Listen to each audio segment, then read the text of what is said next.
Boa tarde, meninas. Então, eu sou a Erika Anne, sou bióloga do Laboratório de Analisação Celular, sou pesquisadora do Centro de Pesquisa em Obesidade e Comorbidade, que é coordenado pelo professor Lício Veloso. Basicamente, os projetos aqui em andamento no Centro de Pesquisa, eles são financiados por agências de fomento à pesquisa, tanto federais quanto estaduais, né? E é uma exigência dessas agências de fomento, Priscila, o trabalho de educação e difusão do conhecimento. Então, a Ruth entrou no centro de pesquisa, a Ruth Reinoso, que estava de licença maternidade, ela teve um bebê, tá? O bebê está com... agora, dia 5, fez 10 meses, né, Ruth, o bebê, o Arthur? Então, e ela que comanda, ela é gestora dessa parte de difusão, e desde há muito tempo já, lá desde 2013, 14, mais ou menos, a gente faz alguma atividade de difusão, e o público é um público bastante variado, desde crianças do ensino fundamental, adolescentes do ensino médio, tem também idosos da terceira idade e tudo mais. E o que é uma obrigatoriedade das agências se tornou um prazer para nós, né? E com algumas mães, com alguns membros do centro de pesquisa se tornando mães, surgiu essa vontade, né, de fazer uma agenda permanente voltada para a primeira infância. Então, na verdade, a Tati aqui é a mãe que tem mais experiência, que ela já tem filhas moças, até fazendo faculdade, mas num primeiro momento a discussão começou entre eu e a Ruth sobre isso. A Ruth tem a Sarinha que tem 4 anos, né, Ruth? E eu tenho a Isabela que tem 2 anos e 8 meses, então isso surgiu assim. Eu descia lá, a Ruth, uma mãe experiente, super estudiosa, né? Diferente de mim, que sou uma mãe raiz, eu descia lá na sala da Ruth para bater um papo com ela e falar sobre, né, questões ali que eu estava lidando depois que eu voltei da licença maternidade, conversa vai, conversa vem. Eu virei e falei, Ruth, vamos fazer uma agenda aí da primeira infância, o que você acha? E a Ruth, como já era experiente, muito estudiosa, ela começou a falar, seria interessante a gente discutir sobre seletividade alimentar, sobre introdução alimentar, sabe? Ela foi falando muitos temas ali que eu estava passando por aquela situação, e tinha muitas sobre a questão da amamentação, então a Ruth já tinha muita coisa na cabeça, né? Aquela experiência que ela tinha. E aí a gente falou, então vamos fazer uma agenda da primeira infância. Só que isso foi antes da pandemia.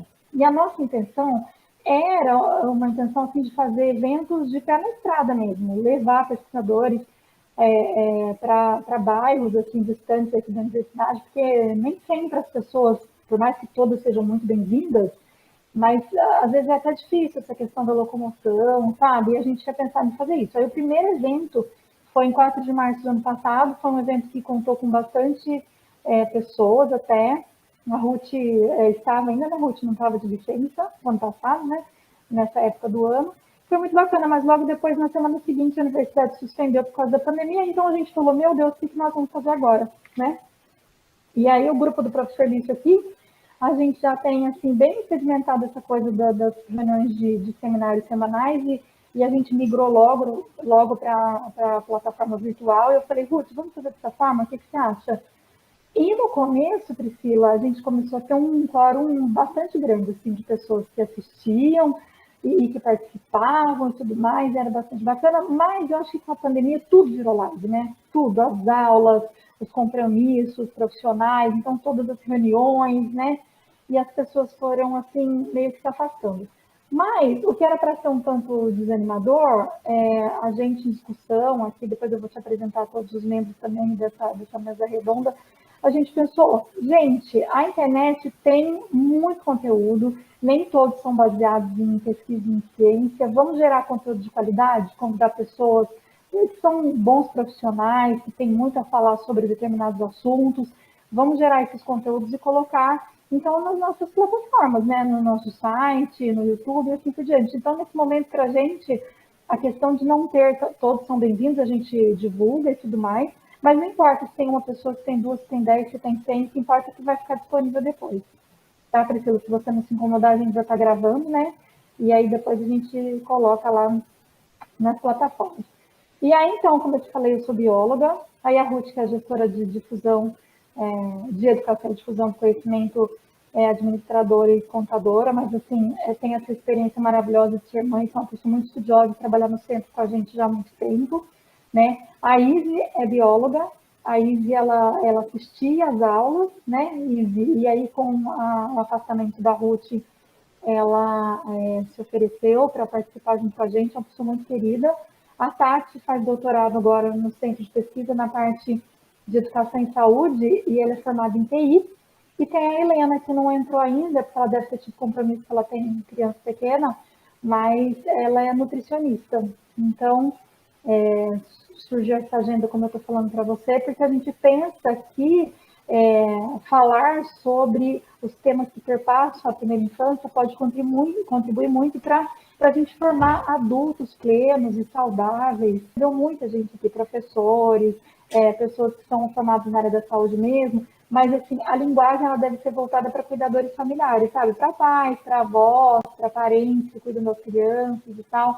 Porque a nossa intenção é devolver conteúdo em qualidade para aqueles que financiam as nossas pesquisas, porque em última instância é através da contribuição de impostos que a gente consegue conduzir as pesquisas, né? Exato, né? Os artigos que a gente publica, né, eles estão sempre na mão da sociedade acadêmica, né? E os resultados deles precisam chegar, né, na sociedade em geral. Então, assim, eu gosto muito dessas ações, né? Faço questão de fazer essas ações. E é isso, eu geralmente direciono as minhas ações para a creche, né? Porque eu sou da educação física, minha formação é toda na educação física, mas a minha linha de pesquisa, né, ela é uma linha de pesquisa que é proveniente da psicologia, né? O estudo do comportamento, do desenvolvimento né, comportamental, ele vem da psicologia, né? Então, assim, por isso, inclusive, que eu fui fazer parte, né, parte do meu doutorado nos institutos de psicologia. Eu estou sempre envolvida com institutos de psicologia, muito mais do que os de educação física, né? Mas a verdade é que, assim, é uma associação perfeita, né? Uma combinação perfeita, né? Do olhar, né? De quem sabe observar o movimento e o olhar de quem entende, é especialista do movimento, né? Então, justamente essa é uma preocupação que eu tenho em usar uma linguagem que seja uma linguagem, né, acessível, mas apesar disso, vocês vão ver que eu tento sempre comparar, né, as informações, as sugestões, principalmente nesse assunto que a gente vai tratar hoje, que é como estimular bebês muito pequenos, né? Eu tento sempre trazer o paralelo, né, dessa sugestão com o que a gente tem, né, de publicação acadêmica, quer dizer, o que embasa essa sugestão, né? Então, eu não vou dar o foco, né, no método dos estudos, em como eles foram feitos, e sim só nos resultados principais deles, justamente para simplificar e tentar embasar, né, explicar, justificar as minhas sugestões. Então, assim, a verdade é que essa fala de hoje, né, e é uma fala que eu tenho feito nos últimos tempos, ela está muito embasada em um artigo que foi publicado no início desse ano, que foi publicado em maio desse ano, que é um artigo um artigo completamente teórico, assim, que nós pensamos em fazer direcionado para o público de cuidadores, né, para quem cuida de bebês, independente de quem seja, né, se são pais biológicos, se são avós, se são cuidadores de instituições, né, dando ferramentas para que eles entendam tanto a parte teórica da importância de você estimular precocemente os bebês, quanto sugestão mesmo de atividades, mas no sentido assim de pensar em como dá para a gente bolar essas atividades no dia a dia, né? E a ideia é justamente que não seja uma coisa assim, olha, agora não é uma sessão de fisioterapia, sabe? Vamos ali sentar alguns minutinhos para estimular, não, né? A ideia é que a gente aproveite os momentos do dia a dia, que são momentos que a gente já vai estar dedicado ao cuidado do bebê, e durante esses momentos a gente aproveite para oferecer o maior número de oportunidades possíveis que estimulem o desenvolvimento do bebê, né? Então, é óbvio que tem sempre uns momentos que as pessoas podem parar para brincar com o bebê, né? Isso é uma coisa importante que deve acontecer e que pouco acontece com bebês muito pequenos, né? Porque, em geral, o adulto ele é muito responsivo às habilidades sociais do bebê. E é só a hora que o bebê consegue se conectar muito claramente para o adulto, socialmente falando, é que o adulto acaba oferecendo mais oportunidades de interação para ele, né?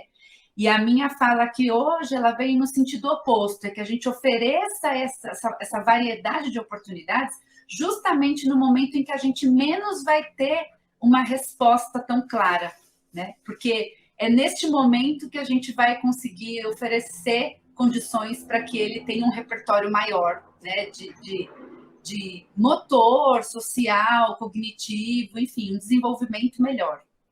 Então, a ideia é essa, é a partir desse artigo, né, que a gente fez uma sugestão de como fazer essa estimulação, e acho que, assim, o interessante é que a gente oferece essas sugestões todas baseadas em designers de estudos, que são estudos consagrados do desenvolvimento. Então, a gente vê lá o setup do estudo, né, como que eles arrumaram o cenário e o que dá para a gente adaptar desse cenário ali nas situações do dia a dia, né? De alimentação, de troca de fralda, de banho, e, enfim, como que a gente consegue aproveitar disso, né? Aproveitar dos resultados que as pesquisas têm nos mostrado e aplicar no nosso dia a dia. Então, apresentando rapidamente, né, o conteúdo que que vai ser abordado aqui hoje é esse. Então, a ideia, né, como eu venho, pelo menos nos últimos 10 anos, né, investigando como que os bebês aprendem a usar as mãos, né, de maneira funcional, né, ou seja, como que eles aprendem a usar as mãos de maneira ativa. Então, a ideia foi propor, né, como que a gente pode oferecer essas oportunidades focadas muito mais para o uso das mãos, como que a gente pode ensinar os bebês a aprenderem a usar as mãos durante o momento em que justamente a gente não vê eles conseguindo manifestar o controle das mãos, né? Então, em geral, né, o movimento muito claro de controle das mãos que a gente enxerga nos bebês é quando ele consegue alcançar, né, que é direcionar o braço para alguma coisa e pegar. Só que isso, né, a gente até chama esse comportamento de um marco motor, né? Esse acontecimento, né, de conseguir alcançar e pegar, ele geralmente acontece, em média, por volta dos 4 meses de idade, né? Às vezes um pouquinho antes, às vezes um pouquinho depois, mas é isso.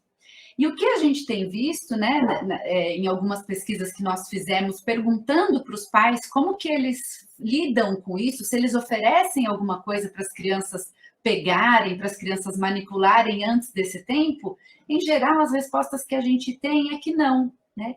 Que os pais não oferecem porque os bebês ainda não conseguem pegar, né? E aí, o que acontece é que os bebês, eles ficam esses primeiros 4 meses aí, depois do nascimento, né, solitários nessa busca de aprender a como usar o próprio corpo, né? O que faz o braço deles, o que faz a perna, o que faz as mãos, né?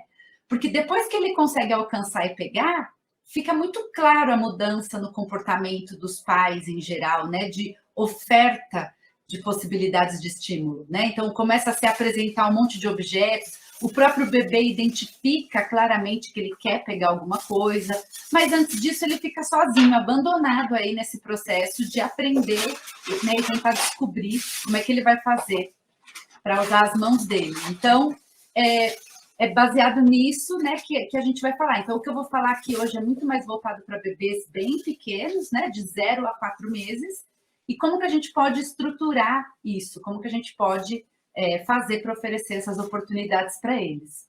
Mas antes de chegar nessa questão, eu queria tocar um pouquinho no assunto, né, do que é negligenciar, né?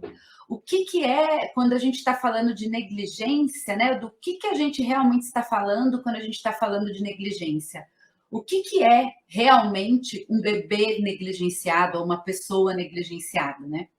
A gente tem várias categorias de negligência, né? Que vão das mais simples e momentâneas, né? E pequenas para as mais longas, né? Prolongadas e graves. Mas, em geral, quando a gente está falando de negligência, a gente está falando de deixar de oferecer alguma coisa que o outro espera ter em troca, né? Então, a gente está falando de uma certa conexão que está deixando de acontecer, né? De um pedido que está deixando de ser atendido. E quando a gente fala em um bebê, a gente está falando de um ser humano, e quando a gente fala de ser humano, a gente está falando de um ser que ele é social, né?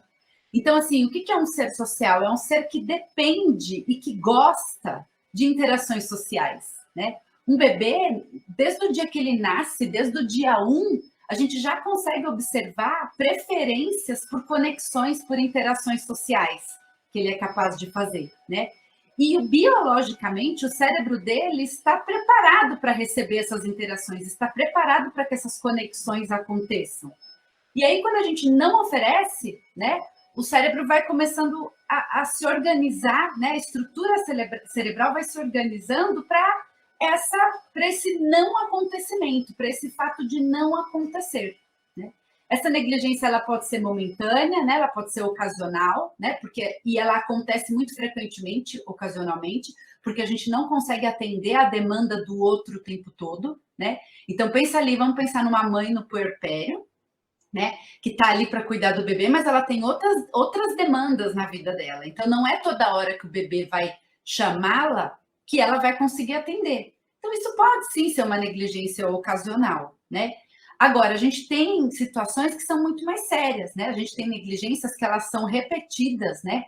Quando o bebê repetidamente nunca recebe, nunca é atendido, né? Nunca recebe aquilo que ele espera receber, aquilo que ele prefere receber. E a gente tem situações crônicas também que acontecem tanto em ambiente familiar quanto em ambiente institucional. Né? E aí eu queria só para exemplificar assim, uma situação muito momentânea, muito rápida de negligência. Priscila, deixa eu te falar uma coisa. Você falando com relação a essa questão da negligência, né, que é não oferecer para o bebê aquilo que ele está esperando biologicamente, né? Você falou da mãe ali, que ela tem outros afazeres, em geral, a mãe, aqui na nossa sociedade, é uma mãe muito sobrecarregada, né? E às vezes ela pensa, bom, a criança está tomada de banho, a criança está limpinha, a criança, né, trocada, a criança está amamentada, quer dizer, bom, ela está ali suprida já as necessidades, né? E você tocou num assunto aí sobre essa questão do estímulo que você vai aprofundar mais. Ou seja, a criança está trocada, ela está alimentada, ela está ok, mas será que ela foi estimulada, né? Será que isso é tudo que ela precisa? Exato. Né? Porque a gente passou por um processo, né, aqui no Brasil, assim. Primeiro, a gente precisa garantir que os bebês sobrevivam, né? Os bebês e as mães, as gestantes. Né? Então, a gente passou por um programa aí, uma força-tarefa para a gente conseguir um pré-natal razoável, né? Um programa decente, as crianças elas nascem, as crianças elas sobrevivem. E esse programa ele foi baseado exatamente nisso, né? Numa linha assim, cuidados básicos, garantia da vida. Né? E garantia da vida geralmente está associado a higiene e alimentação. Sim. E é importante também frisar que essa não é uma responsabilidade, essa questão do estímulo e tudo mais, não é só da mãe, né, Priscila? Porque a mãe, sim, o mamar é dela, mas o estímulo não. O estímulo pode vir do parceiro, pode vir, né, do familiar que está junto ali. Nós aqui na nossa sociedade, né, patriarcal ocidental, a gente fica muito sozinho nessa tarefa, né, de cuidado. Mas assim, em outras sociedades, em outras culturas, né, é um grupo de pessoas que cuida dos bebês recém-nascidos, né? Porque justamente as demandas do bebê, elas não são só essas, né, de higiene e alimentação. Tem uma série de outras demandas justamente porque são seres sociais que precisam de outras coisas.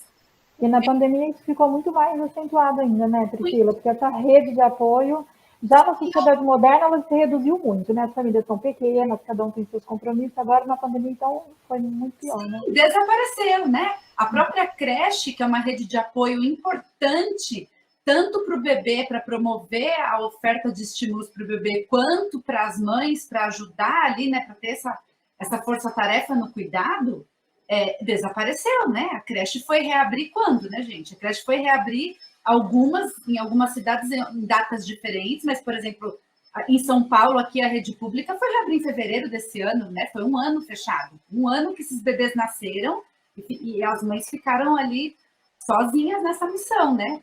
As mães em geral, né? Porque ainda aqui no Brasil, por mais que a gente tenha um aumento aí da participação dos pais nessa tarefa, ainda é de maior responsabilidade da mãe, né?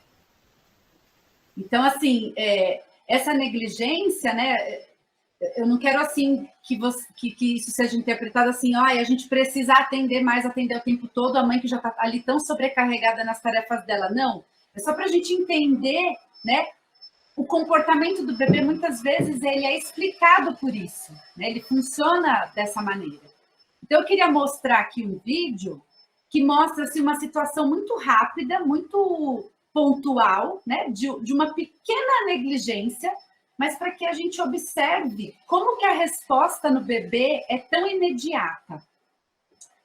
Então, eu vou tirar o som dele aqui, porque não nos importa o som, mas esse é um experimento, né, que ele foi conduzido no departamento de psicologia, e o experimento é o seguinte: a mãe chega com o bebê, né, no laboratório, e ela é orientada a interagir com o bebê, né? Então, o bebê vai ficar sentado aí numa cadeirinha, e a mãe é orientada a ficar interagindo com o bebê. Então, eles ficam ali socialmente conectados, interagindo. O bebê mostra as coisas, ela olha, ela também mostra as coisas para o bebê. Em um determinado momento, a mãe é orientada a parar de interagir com o bebê. Então, ela precisa fechar a fisionomia, né? Ela não pode expressar nenhuma emoção através da fisionomia. E aí a gente vai observar a reação do bebê, né? Como é que ele responde a isso? Então, nesse momento, eles estão, né, interagindo. Agora, ela não pode mais.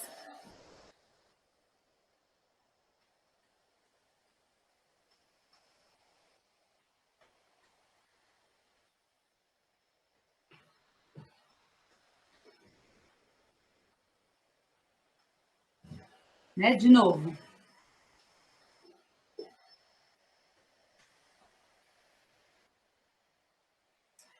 Olha, né, o impacto no estado de humor, no comportamento da criança, quando a gente para de se conectar com ela, quando a gente para de oferecer o que ela está esperando que a gente ofereça.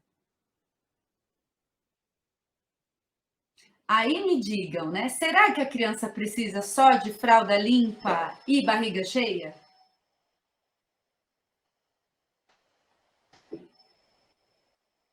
Então é disso, né, que a gente está falando quando a gente fala de negligência, né? Imaginem o que é, né, um bebê ou uma criança que está o tempo todo nessa situação, né? De não receber aquilo que o cérebro dela está esperando receber, aquilo que ela gosta de receber, aquilo que ela prefere receber. E quando eu digo que ela prefere, que o cérebro dela gosta, gente, a gente está falando assim de um comportamento muito inicial, né? Os bebês, quando eles acabam de nascer, você acabou de tirar eles de dentro da barriga, se você medir aonde que o olhar deles foca por mais tempo, para onde que eles direcionam o olhar e onde eles ficam ali por mais tempo, são figuras, são imagens de face, são rostos humanos.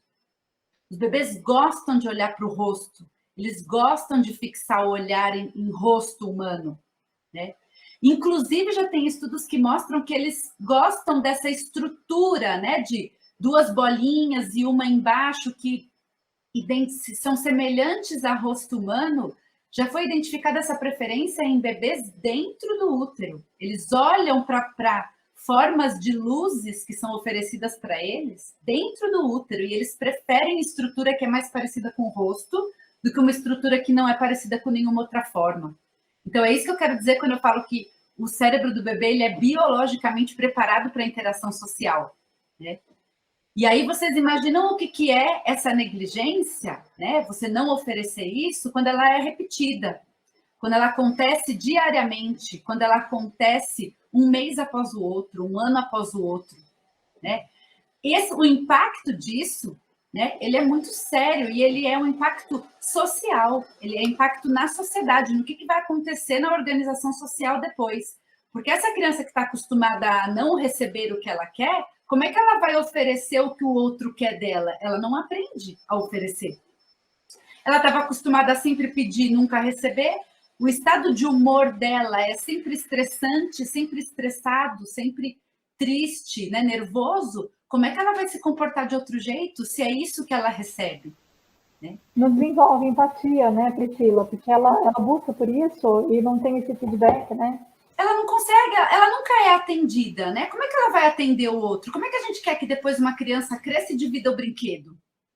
Ela não sabe como é isso, né? Porque ela não teve essa situação para ela aprender como é que funciona, né?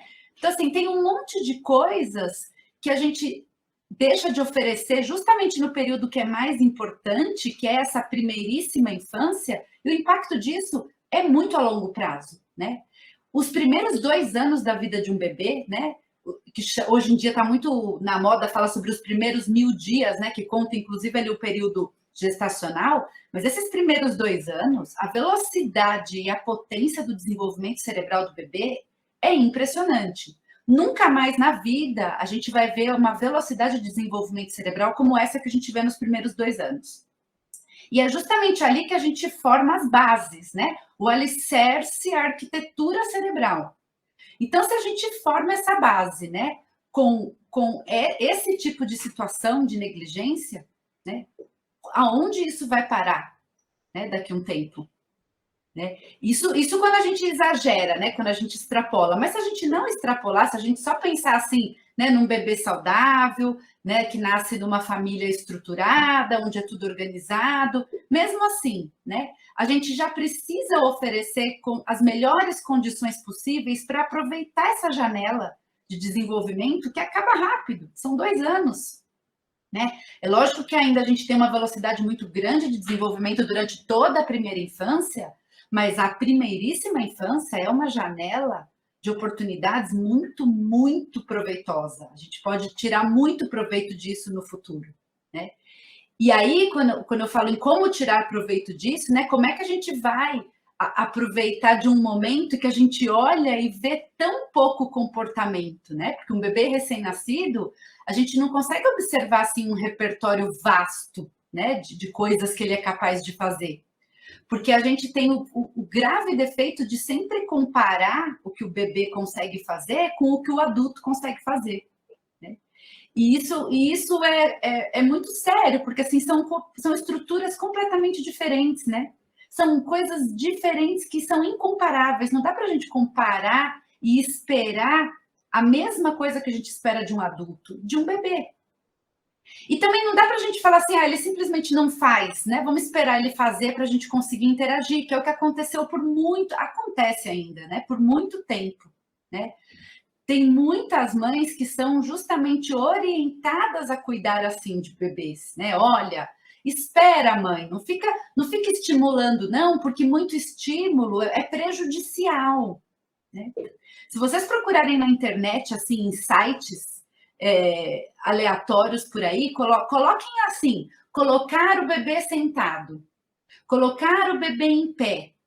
A maioria das respostas, gente, que o Google vai dar para vocês machuca a coluna colocar o bebê sentado antes da hora. Entorta a perna colocar o bebê em pé antes da hora. Né? Então, assim, tudo isso tem uma história. Né? Todas essas recomendações, todas essas sugestões que ainda hoje a gente vê, elas têm uma história. E a história é justamente quando a gente olha para as teorias que explicavam o desenvolvimento e que falavam, olha, o desenvolvimento, ele é baseado no desenvolvimento cerebral, tá? Então, enquanto o cérebro não terminar de se desenvolver, o bebê não vai conseguir fazer as coisas. Então, esperem o cérebro se desenvolver, esperem a maturação cerebral acontecer, que à medida que ela acontecer, vocês vão vendo que o bebê vai conseguindo fazer coisas, e aí sim vocês podem estimular. E aí acontece isso que a gente vê, né? Os bebês ficam ali sozinhos, abandonados sozinhos nessa tarefa de aprender a viver nesse mundo, né? Porque eles precisam aprender. Eles nascem lá com 100 bilhões de neurônios, mas esses 100 bilhões de neurônios precisam de conexões. E aí ele fica ali sozinho nessa missão de fazer as novas conexões, porque as pessoas ficam esperando o cérebro maturar, amadurecer. E aí o que eu quero dizer aqui hoje é que tem uma corrente, né, que vem, né, originária justamente da psicologia do desenvolvimento, que fala, olha, gente, não é assim que é o comportamento do bebê, né? Ele não é ali um amontoadinho, né, de células que está esperando só o cérebro terminar de desenvolver para ele começar a ser humano, a ser parte do mundo. Não, ele já nasce parte do mundo, ele já nasce ser humano. Só que a gente precisa aprender a olhar para o comportamento dele diferente, né? E aí eu digo para vocês, o comportamento do bebê, ele não é um comportamento assim inerte, ele é um comportamento ativo. Se a gente observa, Ele está o tempo todo procurando aprender as coisas no ambiente, e eles aprendem rápido, né? Quem cuidou de bebê aqui já e prestou atenção percebe isso facilmente, né? Você chega em casa com o bebê do hospital, você tira ele do colo para pôr ele em qualquer outro lugar, seja num berço, seja em qualquer outro lugar, a hora que ele percebe que esfriou, que ele já não está mais com aquele contato do quentinho, a hora que ele percebe que esfriou, ele reclama.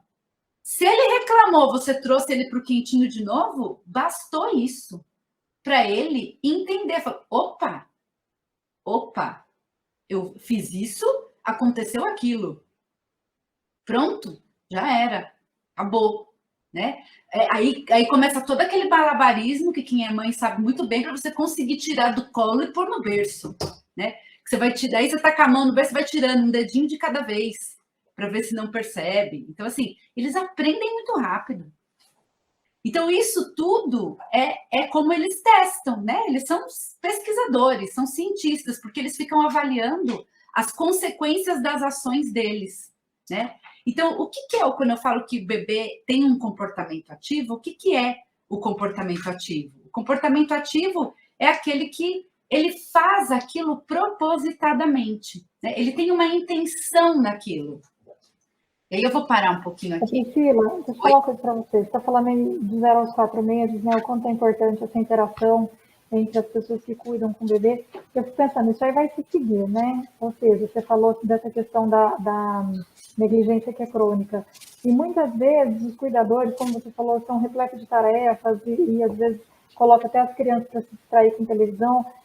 O quanto que isso também é ruim, né? Porque assim, a criança, você fala, ela tenta interagir, mas aquela coisa que passa ali não está interagindo com ela, nunca está interagindo com ela. Então ela deixa de fazer aquela, de procurar aquela interação, né? Também é bastante danoso. Sim, eles aprendem que, olha, agora eu não estou tendo resposta. Não vou mais fazer. Não vou fazer, exato. Não vou fazer. Que é mais ou menos, gente, aquela história do assim, deixa chorando que ele aprende a ficar sozinho. Né? Você sabe, Priscila, aqui todas nós somos mães, né? Não sei se você e tudo, mas quando a Isabela nasceu, você acredita que eu fui numa loja voltada para criança e tudo? Eu nem tinha pensado em comprar isso, mas tinha lá um livro que eu falei, vou levar esse livro aqui, que fala sobre brincadeiras e atividades com crianças, com bebezinhos, desde o desde 0 anos de idade até os 3 anos, assim. Coisa simples mesmo. E até hoje minha filha tem 2 aninhos e pouco. Mamãe, eu quero aquele livro das brincadeiras lá, tá? E aí ela conhece praticamente todas as brincadeiras que a gente vinha fazendo, desde basicamente quando ela nasceu até agora. Assim, né? Mas você sabe que se você pergunta assim para as mães, para os pais, assim, você brinca com o bebê, né? Não é raro a gente ouvir não, viu, gente? Não brinco, eu cuido. Você pergunta assim, que horas que você brinca? Né? Tá lá a mãe no sufoco do puerpério, faz 20 dias que nasceu o bebê, você pergunta, você brinca com o bebê? Ela quer te matar, né? Ela fala, é difícil mesmo, né, Priscila? Meu Deus.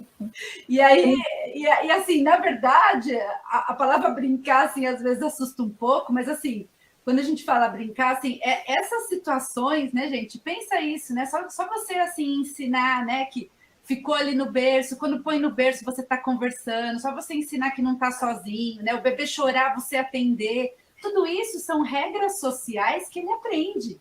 Assim como ele aprende que quando você joga uma coisa, ela cai no chão e não sobe, né? Assim como ele aprende a lei da gravidade vivendo no mundo, ele aprende também essas regras sociais, né? E aí as pessoas têm umas preocupações assim tão, né, esquisitas, assim, tipo, não vou atender meu filho toda vez que ele chorar, porque ele vai... Mas isso aí é uma indicação, Priscila, mas isso é uma indicação, eu não fiz isso, aliás, a minha filha é bastante musical, assim, porque o pai dela gosta de cantar, e eu também cantava desde da barriga, sabe? Então, mas essa é uma indicação que até a primeira pediatra da minha filha falou isso, que eu deveria deixar ela no bercinho, sabe? Chorando que era na sempre que a gente poderia atender. Eu não aguentei, eu tentei fazer isso uma vez e eu não consegui, entendeu? Eu achei que não era certo. Eu falei, eu quis tanto assim que ela viesse ao mundo, a gente desejou a gravidez e tudo mais, para eu ver aquela coisinha tão pequenininha que estava ali sendo suprida no Hotel 5 Estrelas durante as 39 semanas e 3 dias, para depois deixar ela ali chorando, entendeu? Ela estava trocada, ela estava aumentada, Mas ela estava desconfortável, porque ela não conhecia todo o ambiente, ela não tinha assim, domínio sobre todo o ambiente que ela estava inserida, os sons e tudo mais. Ela queria sentir, acho que, o cheiro, né, a interação. Eu falei, isso não é para mim, eu não vou deixar a minha criança chorando, não vou. Ela queria o quê? Né? Vocês viram ali em poucos segundos do bebê, qual foi a reação? O que aconteceu com o estado de humor do bebê? A hora que a mãe estava na frente dele, ela simplesmente deixou de manifestar emoções. Qual foi a reação do bebê? Né? Quer dizer, você deixa um bebê chorando sem atendê-lo, ele aprende que ele não é atendido. Né? Quer dizer, é isso que a gente quer ensinar? Então, assim, essas coisas assim que, não, a gente tem que ensinar o bebê a autonomia, e eu vou falar muito aqui de autonomia, né? Que os bebês são autônomos, mas assim, ensinar autonomia não é abandono, né? É bem diferente ensinar autonomia de abandonar, né? Então, assim, quando eu falo de autonomia, que o bebê trabalhar com a autonomia do bebê, eu estou falando assim da gente tentar, da gente perceber, olhar com cuidado e perceber, deixa eu pôr aqui grande de novo, perceber que ele é capaz de fazer coisas sozinho, mas é óbvio que ele depende do adulto para tudo, quase, né? Porque o adulto precisa garantir a sobrevivência dele. Só que mais do que garantir a sobrevivência, o adulto é quem oferece as oportunidades para que o bebê consiga, naqueles momentos, ser capaz de buscar e construir as suas próprias experiências.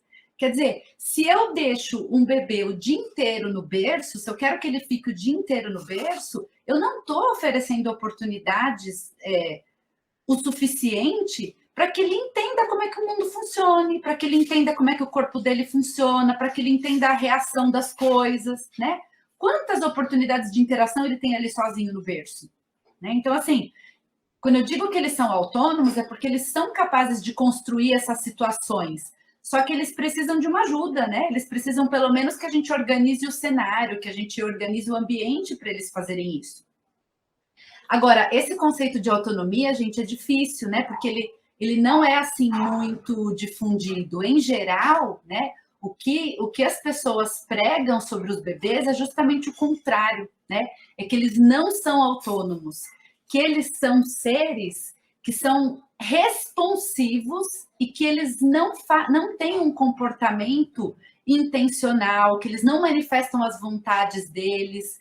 Porque o quê? Porque boa parte do comportamento do recém-nascido, quando ele acaba de nascer, é um conjunto de reações motoras que a gente é capaz de ver, né? Que são os conhecidos reflexos. E o mecanismo desse reflexo, ele é realmente um mecanismo que a princípio, passa a ilusão de que o bebê não está tendo controle da coisa, né? Então, assim, quando um bebê nasce, em geral, né, os pediatras rapidamente vão avaliar as respostas do bebê, né, essas respostas motoras, para saber se o sistema nervoso central ali está íntegro, se está tudo funcionando, se os caminhos estão liberados para acontecer, né? Então, em geral, a primeira consulta de um bebê, quando ele nasce, o pediatra testa uma série de reflexos. O que é um reflexo? É um comportamento que você vê ele aparecer depois que teve um estímulo, né? Então, sempre que você der aquele estímulo específico, aquele comportamento aparece. Então, eu pus aqui alguns exemplos. Então, por exemplo, se você coloca o bebê em pé, segurando ele pelo tronco numa superfície que seja rígida e ele apoia a planta dos pés nessa superfície, rapidamente ele começa a tirar um pé e depois o outro, alternadamente, né? E isso é conhecido como reflexo da marcha. Se você faz uma pressão na palma da mão do bebê, toda vez que você fizer essa pressão na palma da mão do bebê, ele vai segurar, né, o objeto que você fez ali de pressão. Se você vira o rosto do bebê, se você vira a cabeça dele para um lado, automaticamente ele vai, todas as vezes, manifestar essa reação tônica assimétrica, que é estender o braço para o lado que ele vai, que o rosto dele está virado, e flexionar o outro. Se você troca, vira para o outro lado, ele faz o contrário, né? Que é o comportamento do esgrimista, que a gente costuma falar. Então, assim, esses reflexos, eles embasaram, né, todos os argumentos que são dados para os pais e mães para dizerem, olha, tá vendo? espera. O bebê é um conjunto de comportamentos reativos. Ele não tem intenção de fazer isso, ele faz isso automaticamente porque o sistema dele funciona assim: estímulo-resposta, estímulo-resposta. Aos poucos, esse reflexo vai desaparecer, e aí você vai ver o comportamento intencional dele, aí você vai ver ele fazer as coisas porque ele quer, né? E essas orientações, elas vieram, né? Então, aqui tem mais um reflexo, né? Esse é o reflexo de rotação. Então, você faz algum estímulo aqui ao redor da região, né, perto da boca do bebê, ele vira a cabeça na direção do estímulo e suga, né? Mas será que ele faz isso com zero intenção, né? Será que quando ele faz isso, ele não está aprendendo nada? Né? Será que esse comportamento é completamente assim, sem propósito, é só para garantir que o leite entre na boca dele, que ele sobreviva? Né? E por muito tempo acreditou-se que sim, né? Que era um comportamento, assim, um kit de movimentos que a gente já nascia com ele, e que eles não serviam para nada, que eles já vinham prontas, essas conexões aí neurais, mas que aos poucos elas desapareciam e outros comportamentos apareciam. Né? E por que isso? Porque lá em 1900, quando se descobriu o mecanismo do reflexo, como é que ele funcionava, falou-se, olha, né? Então a gente tem aí o cérebro e a gente tem a medula espinhal do bebê. Então, quando descobriu o reflexo, as pessoas viram que o quê? Que quando a gente tinha um estímulo, então, por exemplo, o toque aí, né, na região ao redor do lábio, esse estímulo, a informação desse estímulo, da sensação tátil desse estímulo, ela era levada para a medula espinhal e não para o cérebro.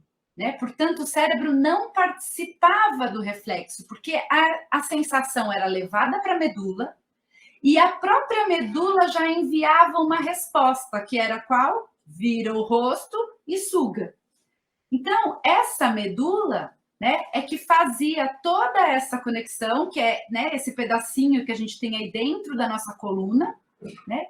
Então, não tinha participação do cérebro nessa resposta. Então, se você pegasse um bebê tetraplégico, por exemplo, e fizesse, né, um estímulo qualquer, como desses reflexivos, apertasse a mão dele, ele ia segurar. Mesmo que ele não tivesse a ligação ali entre a coluna e o cérebro. Então, quando, né, esses experimentos na época foram feitos, em geral com animais, né, animais descerebrados, então via-se que tinha algum comportamento reflexivo que era manifestado mesmo sem o cérebro, pronto, né? Bebês não usam o cérebro, portanto o cérebro está lá se desenvolvendo, deixa ele lá, que a hora que ele desenvolver vai dar tudo certo, tá, gente? Então vamos esperar, né? Isso, gente, em 1900. Só que até hoje essas orientações chegam nas mães, né? Olha, isso é reflexivo, isso é automático, é sem intenção, não é uma ação, não é um comportamento ativo. E aí, né, como tudo na ciência, sempre tem alguém que desconfia, né, dessas coisas e começa a testar, pôr em prova isso. E aí, já na década de 60, 70, alguma série de estudos começaram a ser feitos para identificar mesmo, será que durante o reflexo, esse comportamento responsivo, essa reação, não tem mesmo nenhuma intenção do bebê, não tem nada, é automático, é assim, completamente inútil isso, né? E aí os estudos começaram a mostrar que não, né? Que por mais que o mecanismo do reflexo realmente seja esse, ele passa ali pela medula e da medula volta, né, para o membro que vai fazer o movimento, cada vez que isso acontece, cada vez que esse ciclo acontece, o bebê está aprendendo alguma coisa.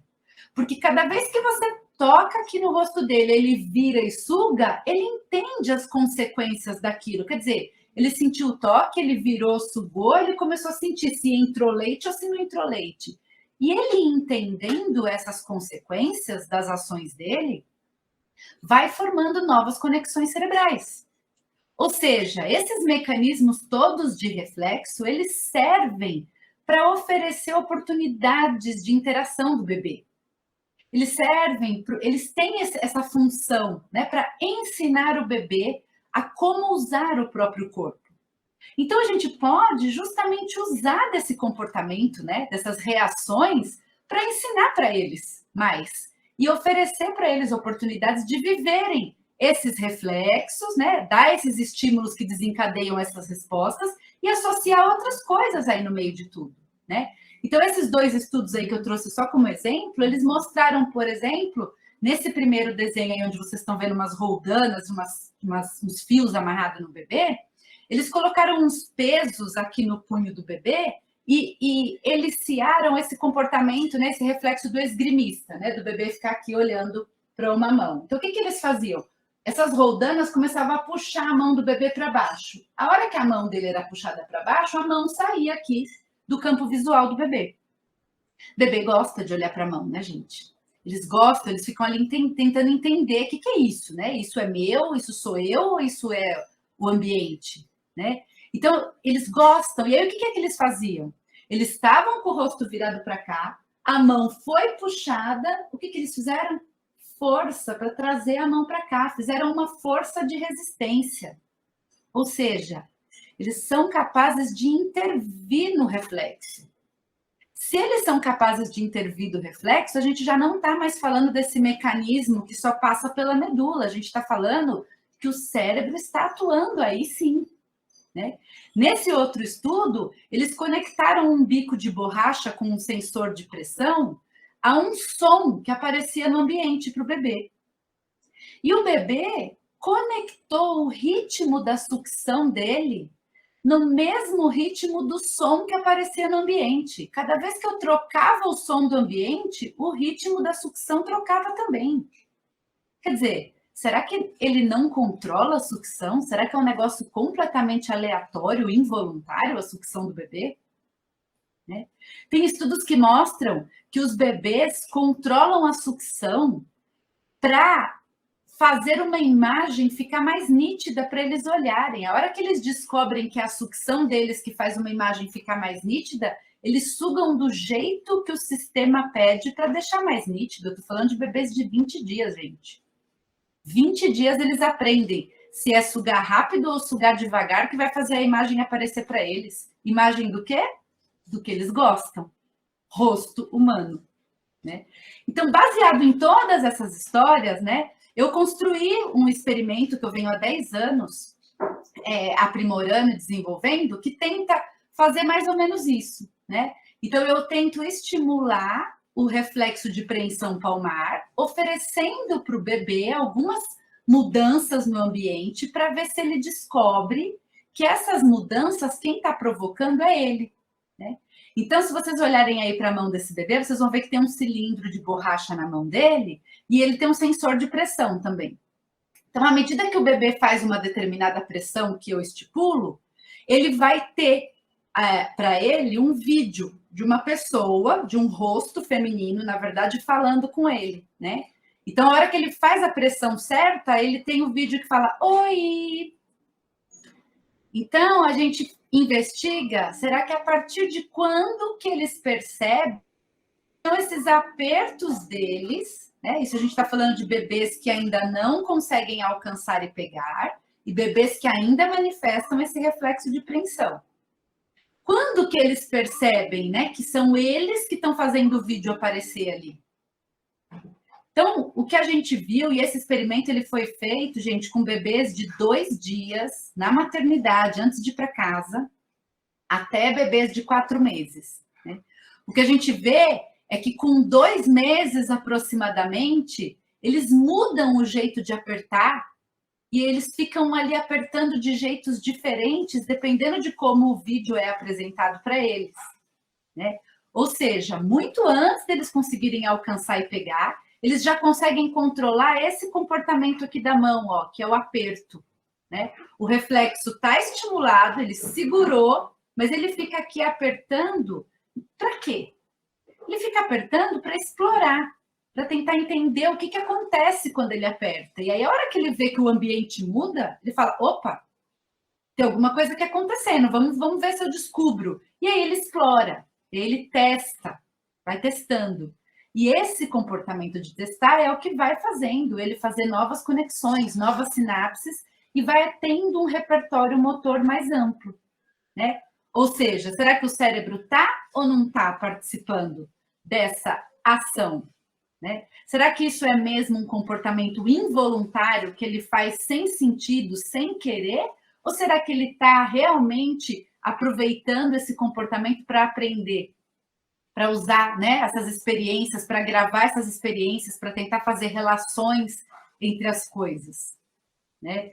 Então, assim, quando eu falo de autonomia do bebê, é isso, né? Quando eu dou para ele a oportunidade de interagir com o ambiente, eu vejo o quanto ele é autônomo nessa busca dele por explorar, né? A gente vê bebês, por exemplo, né, tem várias campanhas de amamentação, por exemplo, que mostram isso, né? Estudos que foram feitos com bebês recém-nascidos, acabou de nascer, e foram colocados ali, por exemplo, na barriga da mãe, e a gente vê que eles começam a manifestar um comportamento de se arrastar, e eles vão se arrastando até chegar onde? Eles não vão se arrastando até o infinito. Eles vão se arrastando até chegar no peito, até conseguir mamar, sem ninguém ter ensinado isso para eles, né? Então, assim, eles vão explorando o que eles conseguem fazer, de repente eles acham alguma coisa que eles gostam, que eles preferem, né? Bebês de dias conseguem reconhecer o cheiro do leite do peito da mãe deles e o cheiro do leite do peito de outra mulher. Eles reconhecem, né? Então, assim, será que a gente está falando de alguém que não tem o cérebro participando ali das coisas no começo da vida, né? Essa autonomia a gente vê de muitas formas, principalmente em culturas diferentes, né? Em culturas onde os bebês têm oportunidade de ser autônomo, a gente vê, por exemplo, que eles aprendem a controlar o esfíncter muito antes dos nossos bebês aqui ocidentais, né?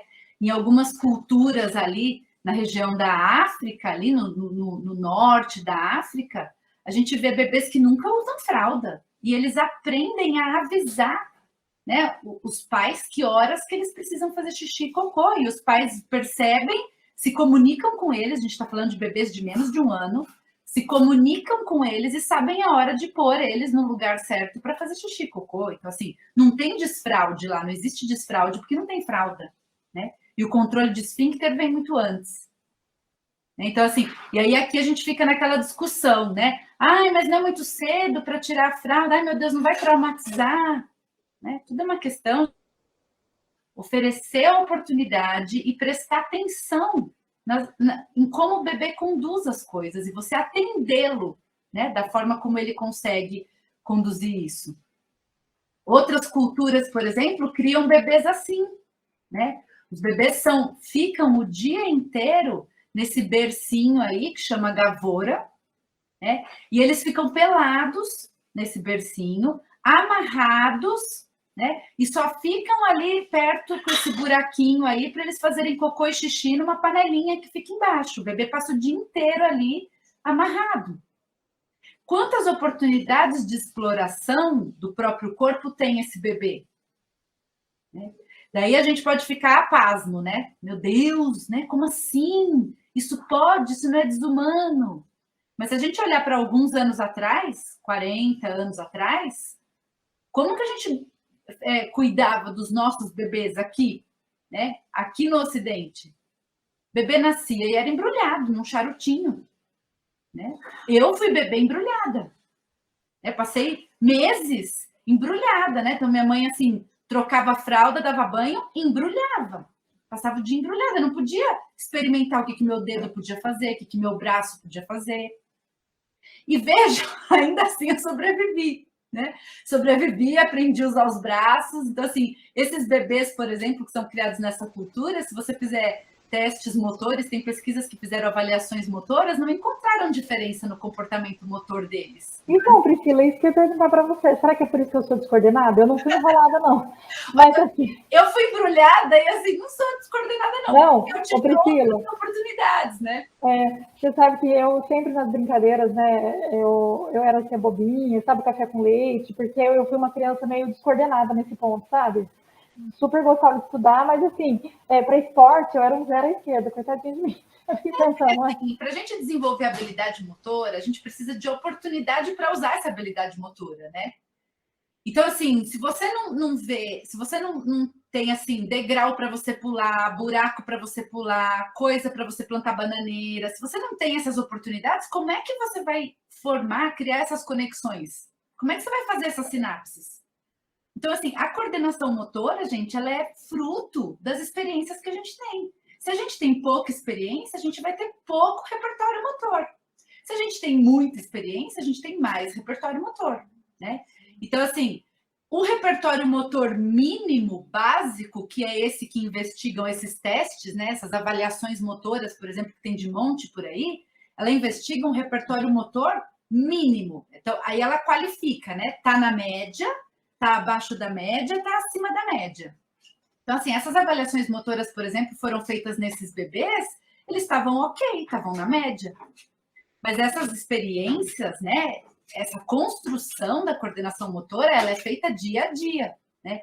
Como que isso vai ficar depois, quando esse bebê for uma criança, né, de 8, 9, 10 anos? Vai depender das experiências que ela teve nesse tempo, né? Por quê? Porque o cérebro, gente, ele é plástico, né? A plasticidade cerebral, ela funciona o tempo todo. Por mais que você tenha sido impedido de ter estímulo por algum tempo, a hora que você tem a oportunidade de ter estímulo, o cérebro trabalha, o cérebro responde, né? Se a gente pegar uma senhora de 90 anos e quiser ensinar um movimento novo para ela, a gente ensina, ela aprende, ela faz novas conexões, né? Só que nessa idade aí que a gente está falando de bebê, essas conexões são muito mais rápidas, né? Elas fazem assim, né? Para a senhora de 90 anos, vai levar um pouco mais tempo para ela aprender um movimento. Um bebezinho de 1 ano aprende assim, né? Fez uma vez, aprendeu. Tanto que a gente vê outras culturas, que são culturas que promovem mais autonomia, e aí quando a gente vai avaliar o comportamento motor desses bebês que crescem nessas culturas que eles podem usar mais o corpo, eles estão muito acima da média, né? Então, assim, se você vai em algumas regiões, em algumas culturas, um bebê ele aprende a ficar em pé e andar muito antes dos nossos bebês aqui, ocidentais. Né? Você me fez lembrar uma vez uma conversa com uma amiga aqui, que era pesquisadora no centro, né? Eu tinha vários sobrinhos e ela não tinha nem filho, nem sobrinhos ainda. E um dia ela comentou assim comigo.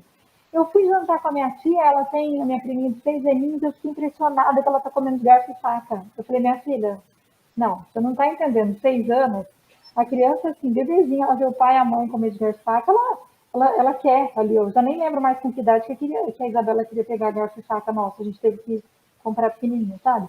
Então, quem não tem esse contato com criança, até mesmo a nossa cultura, que é muito super protetora, até impede das crianças terem esse desenvolvimento pleno, assim, que a gente vê em outras culturas que são mais livres, né, Priscila? Sim, né?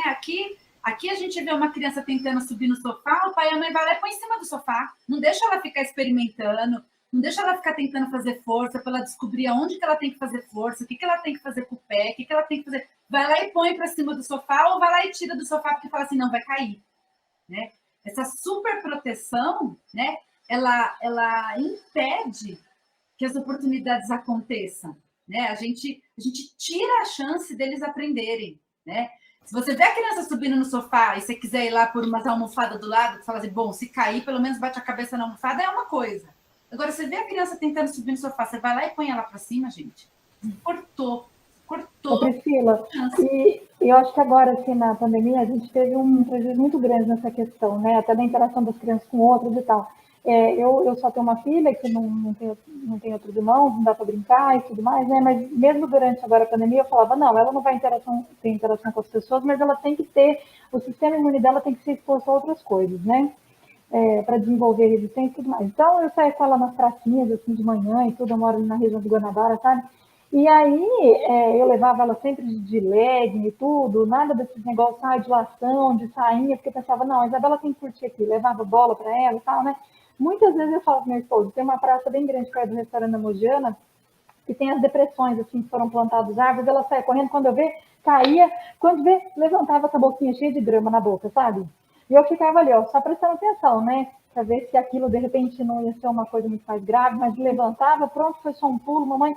A gente tem que se policiar muito com relação a isso, assim, de tolher as crianças nas suas possibilidades de desenvolvimento, né? Não é só não interagir, mas até tolher aquela expressão dele, né, de que ele está se desenvolvendo e tudo. Eu não sei como as pessoas ainda, ou do jeito que está hoje, gente, a sociedade, eu não sei como as pessoas ainda levam criança no parquinho, porque, gente, parquinho, né, é um risco atrás do outro.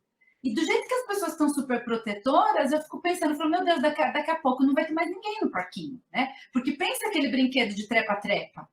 Pensa aquele outro que você vai com a mão, assim, de um para o outro, né? Não, o próprio escorregador, né? Não sei se você viu, esses escorregadores que tem, assim, pela prefeitura, nas praças e tudo, eles não são baixinhos, eu fico, assim, atenta, entendeu? Trepa-trepa e tudo mais. Mas eu acho que faz parte, a criança vai aprendendo. Né? Exato, eles precisam dessas experiências para construir o repertório motor deles, né? Porque eles precisam ter possibilidades, né, gente? Quando você Priscila, até brinco aqui com o Lício. A minha filha, quando já mostrou na ultrassonografia que ela chupava o dedinho dentro da barriga, né? Aí depois, quando ela nasceu, era ou o dedão ou o dedinho. Agora ela escolheu o dedinho da mão esquerda, né? Desde muito bebezinha, é o dedinho da mão esquerda. Aí, com essa história da pandemia, todo mundo tinha medo, não sei o quê. Eu saía com a Isabela, quando eu ver, pronto, a Isabela com o dedo na boca. Eu falo, bom, tem coisa que a gente tem que entregar para Deus, entendeu? Que assim, eu protegia, não deixava ninguém pegar, nem abraçar, nem beijar, nem nada, né? Mas tem coisa que eu vou falar, gente, o que eu vou fazer? Eu vou, não põe a mão na boca, não senta aqui, não põe a mão ali, não, você entendeu? Sim, são algumas preferências, né? Que eles mostram pra gente as preferências. É lógico que tem criança que é muito mais do movimento, tem criança que é muito mais, né, intelectual, tem preferências, a gente enxerga preferências neles, mas a gente tem que deixá-los mostrar essas preferências pra gente e a gente tem que conduzir, não podar, né? A gente tem que conduzir. Então, assim, tem criança que adora pular, né? Então, assim, você vai falar, não pula. Você vai falar, pensa o que é isso, gente? Você vai falar para uma criança, não pule. As escolas, elas passam, né? A tragédia da escola é a hora do recreio, porque eles ficam pedindo para a criança não correr no recreio. Vocês já pararam para pensar no como isso é absurdo? Você pedir para a criança não corra no recreio? Mas as escolas ficam, elas põem pessoas no recreio para ficar mandando as crianças pararem. Né? Quer dizer, o movimento, o corpo, ele é tolhido o tempo todo, ele é podado o tempo todo. Né? E aí a gente quer que a criança tenha coordenação motora. Né? Com 2 aulas de educação física por semana na escola, a gente quer que a criança tenha coordenação motora? 2 aulas de 50 minutos? Não dá jeito, não tem como. Né? Precisa de muito mais, precisa de experiência o tempo todo. Né? É o tempo todo ali tentando fazer conexões. Então, assim, quando eu digo que os bebês são ativos, eu estou dizendo isso. Eles precisam de oportunidades para eles explorarem, porque eles são, sim, ativos. Eles exploram com uma finalidade, eles querem aprender. Eles exploram para entender as coisas e eles aprendem as coisas, né? Porque, afinal de contas, o que é aprender se não é a gente fazer essas conexões cerebrais? Né? Então, assim, quando eles têm a oportunidade, eles fazem. Né? Agora, a gente não pode ficar esperando, mas se a gente ficar esperando, né, a questão toda é essa: se a gente ficar esperando, eles vão apresentar, né, o comportamento médio que deveria acontecer? Vão. Né? Porque os bebês, eles passam ali sozinhos, nunca ninguém dá nada para eles ficarem pegando e explorando, e com 3 meses e meio, 4 meses, eles vão pegar, vão alcançar e vão pegar. Mas por quê? Porque a gente simplesmente não prestou atenção, que ele passou 4 meses ali da vida dele tentando controlar os braços, tentando formar sinapses que fazem ele controlar os braços e as mãos e os dedos. Só que ele ficou fazendo isso sozinho. Então não é assim. Eu pedi para o meu esposo lá em casa mandar para mim a foto do livro que eu comprei. Até falei errado para vocês, são 150 jogos para estimulação infantil do 0 aos 3 anos, sabe? Eu coloquei aqui no chat. No chat. Gente, eu não tenho nenhum conflito de interesse, eu não ganho nada por isso. Só estou falando que eu era mãe já, né, de 40 e não tinha muita criatividade. Falei, não, vou comprar esse livro aqui para me dar umas inspirações. Já te falei que não tinha aquela super coordenação quando era criança, né, Priscila? Pronto, é isso, entendeu? E super me ajudou, foi ótimo. Você está preocupada já em oferecer, tenho certeza que você já vai oferecer oportunidades, né? Mas o que eu quero quebrar, assim, né, é essa ideia de que, olha, deixa lá sozinho, que uma hora some o reflexo e assim, ó, instantaneamente o bebê consegue alcançar e pegar. Não é assim. Ele passa treinando 4 meses arduamente, duramente, para usar os bracinhos e as mãos. não é assim do nada que aparece. Ele é com muito esforço, é com muita dedicação. É que a gente, quando olha aquele bracinho mexendo, como o bracinho não está indo na direção de nenhum objeto para pegar, a gente não dá valor àquilo. Mas aquilo é treino puro, aquilo é exploração pura, né? Então, é isso que eu vou, né, mostrar para vocês aqui algumas sugestões, né, de o que dá para a gente fazer. Então, esse, na verdade, é o artigo que nós publicamos, né, com essa sugestão de como você estimular crianças nesses primeiros 3 meses de vida, né, baseado na estimulação do comportamento manual e na estimulação social, na interação social das crianças com os adultos, como que a gente pode aproveitar essas situações e não deixá-los sozinhos nessa tarefa aí de aprender a usar o corpo deles, né? Então, no fim, esse artigo teve uma repercussão assim muito legal. Ele saiu matérias sobre ele, entrevistas sobre como fazer isso em vários sites especializados de cuidado de bebês em vários países, né? Saiu na Índia, saiu na Austrália, saiu na Espanha, nos Estados Unidos, aqui no Brasil saiu também bastante matéria sobre ele em várias cidades, né? E é isso, né? Então é um resumo do que tem nesse artigo que eu queria trazer aqui para vocês. Então, a ideia é assim, né? Quando a gente pensou em propor essas atividades, a gente pensou em que atividades, que situações, alguns estudos, né, que foram feitos com bebês, que foram feitos para avaliar o desenvolvimento do bebê, que situações esses estudos criaram para observar o bebê e ver o que ele era capaz de fazer, né? E aí as atividades, então, que a gente propõe são justamente atividades baseadas nesses estudos, né?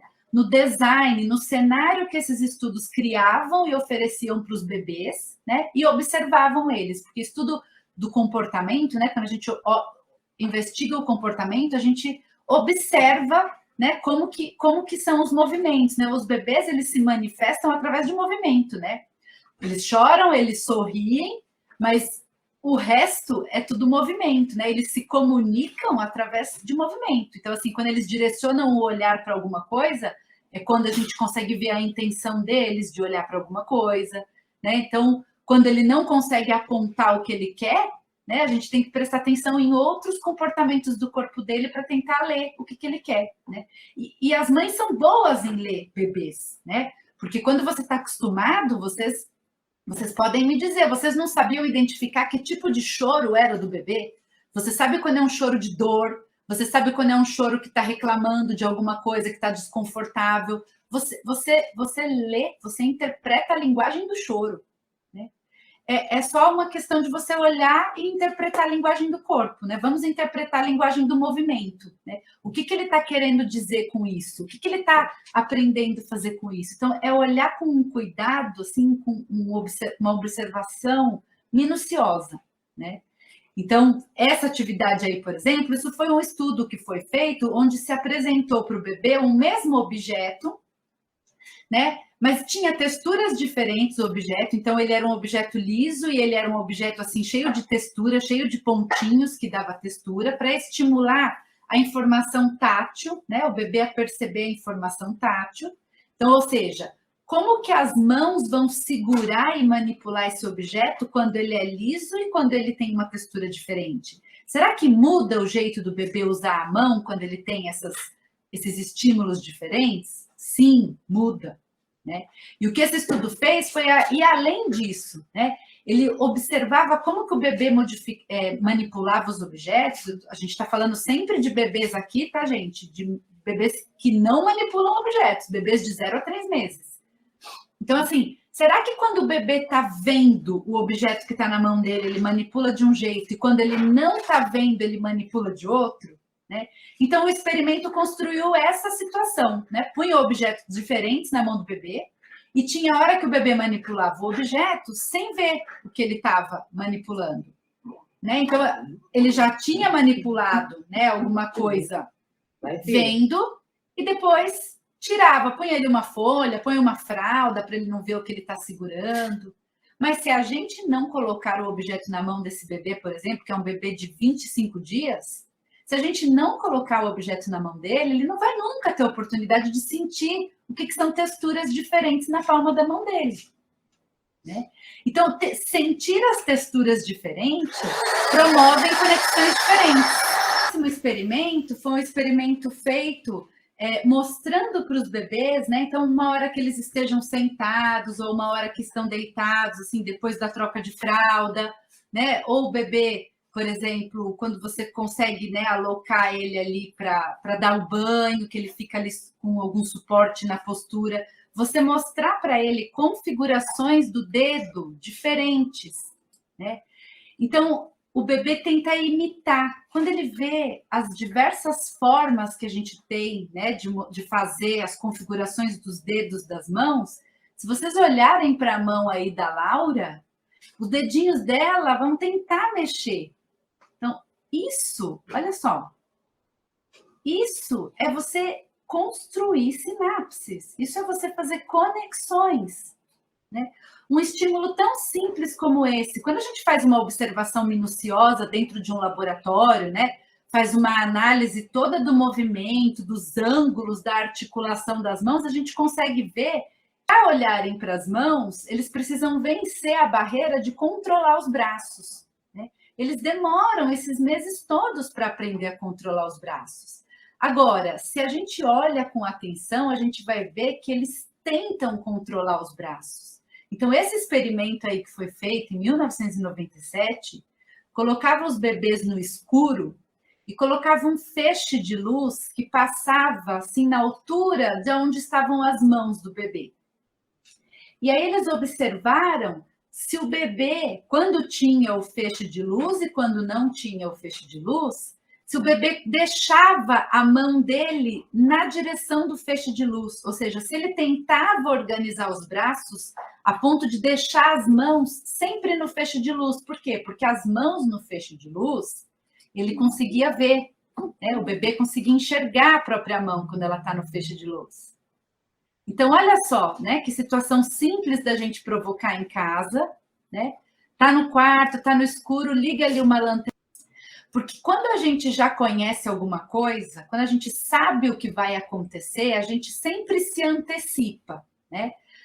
Vocês podem não perceber, mas se vocês vão mexer a perna de vocês aí do jeito que vocês estão sentados, se vocês estão com a perna cruzada e vão descruzar a perna, por exemplo, antes de descruzar a perna, vocês vão contrair toda a musculatura da coluna, vocês vão ajeitar a postura para poder descruzar a perna, né? Então, existe uma série de ajustes que a gente faz antecipatórios para quando a gente vai fazer um movimento. E como o bebê tem um repertório motor pobre, né, pequeno, quando ele é pequeno assim, quando ele tem nos primeiros meses de vida, um dos comportamentos que a gente mais consegue ver a antecipação, eles se prepararem para fazer alguma coisa, é o olhar. É olhar para onde eles estão olhando. Então, quando a gente ensina para eles o que as coisas fazem, e a gente olha para onde eles estão olhando, a gente vai ver que eles olham com antecedência para algum lugar onde eles esperam que aconteça alguma coisa. Então, essa figura que está aparecendo aí do lado direito, né, que tem um cesto vermelho e uns brinquedinhos, vocês estão vendo que tem 3 linhas, né? Uma vermelha, uma azul e uma branca.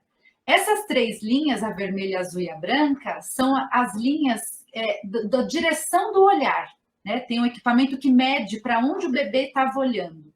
Então, na figura de cima, a pessoa que estava aí, ela pegava os brinquedos e punha nesse balde vermelho. Então, o bebê ia olhando, acompanhando o brinquedo, né, a trajetória do brinquedo até chegar no balde. Na figura de baixo, a pessoa não mexia nos brinquedos. Os brinquedos ficavam de um lado, o balde do outro, e olha o que acontecia com o olhar da criança. O bebê já olhava brinquedo, balde, balde, brinquedo, porque ele já estava esperando que a pessoa ia colocar o brinquedo no balde. Isso é um indicativo de que ele já sabia o que ia acontecer. Então, para onde eles olham, quando eles veem as coisas acontecendo no mundo, eles aprendem sobre isso. Então, quando vocês deixam o bebê observar as tarefas do dia a dia que você faz, né? Ele vai aprendendo sobre isso. Então, assim, guardar brinquedos, pôr brinquedos num saco de brinquedos, tirar brinquedos do saco de brinquedos, pôr roupa suja no cesto de roupa suja, pôr a tampa do pote plástico no pote plástico, rosquear a tampa da garrafa. Tudo isso ensina para eles como funciona o mundo. E eles aprendem, né? Então, de repente, a melhor estratégia, né, para aquela loucura do puerpério, ao invés de sair fazendo todas as coisas que as mães querem fazer na casa enquanto o bebê dorme, olha que estratégia que é você colocar o bebê assistindo você fazer todas essas coisas, né? Assistir lavar a louça, assistir guardar as coisas, assistir varrer o chão, assistir pôr roupa na máquina, assistir tirar a roupa da máquina, né? Para eles, isso é estímulo, gente. Para eles, eles estão entendendo como é que funcionam as coisas aí, né? Só que é lógico... Você me falou sobre isso. Eu sempre sou mais que falo, né? Eu te falei, não tem jeito, as meninas são quietinhas. Você está falando e eu fico assim lembrando de quando a Isabela era pequenininha, sabe? Ela era muito pequenininha mesmo. Eu lembro que ela ficava olhando tudo assim na casa e eu entrava nos cômodos e ia mostrando para ela, sabe? Por exemplo, na sala de jantar, aqui a cadeira, filha, aqui a mesa, ia falando o nome de todas as coisas para ela, você acredita? É isso. Assim, durante muito tempo, né? E aí depois ela foi assim aprendendo a falar, por exemplo, fogão, mamãe. Mas eu fazia isso desde quando ela era muito pequenininha, porque eu observava que ela ficava atenta assim a todas as coisas, sabe? Eu imaginava que era para ela ter a compreensão do ambiente, para ela se sentir segura e tranquila. Exatamente, é isso, né? Quando você vai trocar uma fralda, você falar para o bebê, né? Isso é sua perna, me dá sua perna. Essa é a perna direita, a perna esquerda, levanta o bumbum agora para eu puxar. Tem bebês que, quando eles estão tão automatizados com essa coreografia de troca, que eles ajudam, né? São bebezinhos pequenininhos, você vê eles tentando levantar a perna para levantar o quadril, para tirar a fralda. Quer dizer, essa ajuda é uma manifestação clara de que ele sabe o que vai acontecer, ele sabe usar o corpo dele, ele sabe que agora é hora de levantar o quadril, né? Então, assim, isso é ensinar, isso é estimular, né? Então, quando você pergunta assim, você brinca com seu bebê? Isso é brincar também, né? Você está ensinando para ele através de uma brincadeira na hora de trocar fralda, ao invés de fazer aqueles movimentos todos automáticos da troca da fralda, se você aproveitar a troca da fralda para isso, né? Isso é muito melhor do que sessões de fisioterapia, né? Você vai ensinando eles exatamente a reconhecerem como é que usa o corpo e o que acontece no mundo quando eles usam o corpo. Quer dizer, o que acontece a hora que ele levanta o bumbum? Sai a fralda. Então, assim, eles percebem, né? Então, essas ações do dia a dia, gente, elas são tão simples, né? E esses experimentos feitos em laboratório, no fim das contas, eles tentam reproduzir, né? Num ambiente ali nada naturalístico, né? Mas reproduzir as situações do dia a dia, o que a gente faz no nosso dia a dia mesmo. Esse outro experimento é um experimento que identifica como que os bebês começam a usar os braços, né? Como que eles aprendem a alcançar os objetos. Então, por mais que eles não consigam direcionar o braço para um objeto, quando a gente mostra para eles os objetos, eles tentam usar os braços, né? Então, além de acompanhar com o olhar as coisas, se vocês olharem para os bracinhos, cada vez que aparece um objeto ali, ele tenta, olha só, quando troca. Olha lá o bracinho. Isso é o que a gente chama de pré-alcance, né? Ele está tentando fazer ali as sinapses funcionarem. Os neurônios estão todos ali, 100 bilhões, tentando se conectarem uns aos outros para ele conseguir alcançar. Agora, se a gente nunca der esses objetos para o bebê tocar, para o bebê alcançar, a experiência dele fica limitada, né? Porque ele vê os objetos, né? Mas eles precisam ter a chance também de tocar, né? Então, ir mostrando para eles aprenderem a usar os braços, a controlar os braços é importante, mas precisa também ter algum momento em que eles toquem os objetos, né? E a gente sabe, por exemplo, que eles conseguem tocar os objetos quando eles são oferecidos na linha média do corpo, que é justamente como esse desenho aí dessa simulação desse estudo mostra, né? Então a bolinha está ali bem na frente do bebê, bem no centro do corpo dele, né? Que é onde é mais fácil para ele tocar. Mas também a gente estimula quando a gente vai trocando, né? Vai passando por locais diferentes ali na direção do corpo. Esse outro experimento e mostrava para os bebês objetos, imagem daquele mesmo objeto. E aí o experimento avaliava quantas vezes os bebês tentavam alcançar, né? Ou seja, como que eram os movimentos dos braços deles quando o objeto era de verdade e quando o objeto era uma imagem do objeto, né? Isso tudo para tentar ver se o bebê conseguia diferenciar, se ele entendia, né, que o objeto de verdade era, né, tridimensional e que o objeto ali, a imagem do objeto não era tridimensional. Então, aí media-se, né, como que era o comportamento dos braços nessas situações diferentes, né? Então, hoje em dia, né, até com o celular é muito fácil a gente simular, por exemplo, esse estudo, né?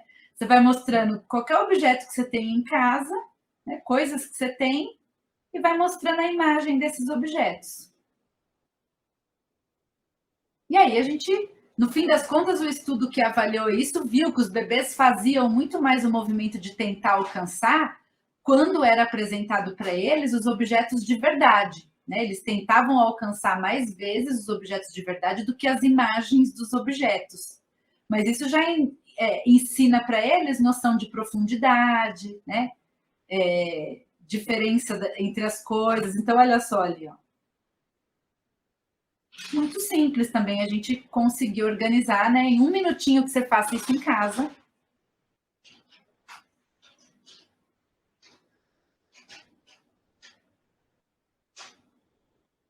Olha lá os bracinhos. Esse outro estudo é que partes do cérebro estavam sendo ativadas quando os bebês observavam a pessoa fazendo uma ação que fazia sentido ou uma ação que não faz sentido. Então, se vocês olharem essa figura aí da esquerda, né, tem hora que a pessoa pega a comida e põe na boca. Mas se vocês olharem ali a coluna D, a pessoa pega a comida e não põe na boca, põe na orelha, né? A colher, né, na A, B e a C, a colher está indo na direção da boca. Na coluna D, a colher foi para a testa, né? Então, eles mediram a atividade cerebral do bebê, o que acontecia lá no cérebro dele, que áreas estavam sendo ativadas quando ele observava uma ação que era esperada por ele, que ele já achava que ia acontecer, e quando ele observa uma ação que é uma ação absurda, né, inesperada por ele.